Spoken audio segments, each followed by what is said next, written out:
Okay, RC. So, for those listening, talk to me about the DIYers, right? The Okay. do-it-yourselfers, the ones who, maybe they've created spreadsheets or they've used an online retirement tool to give calculations of what they need or what they're doing and all of that. What do they need to know that maybe they don't know right now? Or what advice would you have for them? Um, Maybe are there blind spots in hmm what they're doing that they need to be aware of? Yeah, no, that's a great question. So I know a lot of folks, if they are DIYers, they can go online and find these calculators, these retirement calculators, and it'll be something like, hey, if you save this much a month or a year and you get this much return, here's what your accounts are going to be worth, right?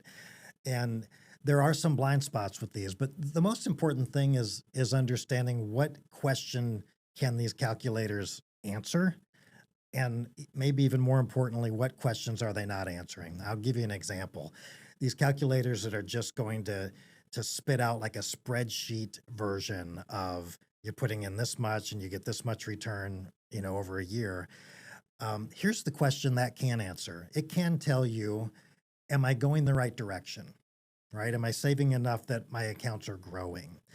But here's what it cannot answer. It cannot tell you, am I retiring at the right time? Should I take my Social Security at 62 or wait until 67? It can't tell you if you need to adjust your expenses in real time. And this I think people feel this because this is when you see a lot of the comments online that people are fearful, because I think they know that to answer those questions is really beyond the scope of that tool, Mhm. but that's the most type of tool that's most commonly available. So I think the blind spot, just to be aware of, is that this type of DIY tool really isn't taking the full scope of all that you need to be considering in this super important part of your plan. Wow.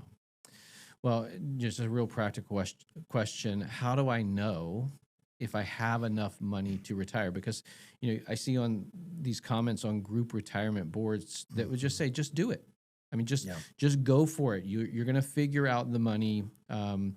You don't need a ton of money, or you only live once. And honestly, that sounds wonderful. I mean, that sounds like, okay, this sounds fun. This sounds like, yeah, Yeah. let's just go for it. Yeah. But I think that does affect a lot of people, but like don't wait until something bad happens and you can't do what you want. So just go and go and go and do it. It sounds great in theory, but what would you say to that, especially to retiring early?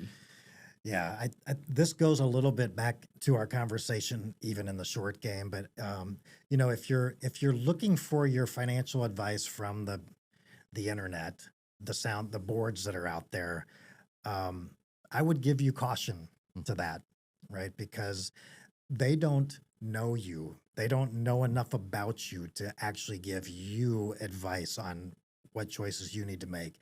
And to even go back to what we talked about in the short game, you know, just because something worked out well for person A doesn't mean that that same plan will work out well for person Mhm, B. Because the studies show, even like we talked about timing, mhm, they show that even one person that retires in 1 year can actually live out their lives and have plenty of money for their age expectancy. Run those same numbers with someone who retires just 1 year later, and that person may run totally out of money. And it's just a matter of timing. Everything else was the same. Well, they can't they can't speak to that. So look, if you have these kinds of concerns that you're reaching out to the internet and asking for financial advice, again, I don't want to sound like a broken record, but this is a good time to consider who is on your planning team. mhm, And if you're having these kinds of questions, it's not worth the risk to just take the advice off the internet. mhm. Start a relationship with an advisor, the correct advisor for you, whether it's a coach or a wealth advisor. Get in relationship with someone that really can learn enough about you to give you specific advice that is beneficial to you, Mm. not the generic advice on the internet.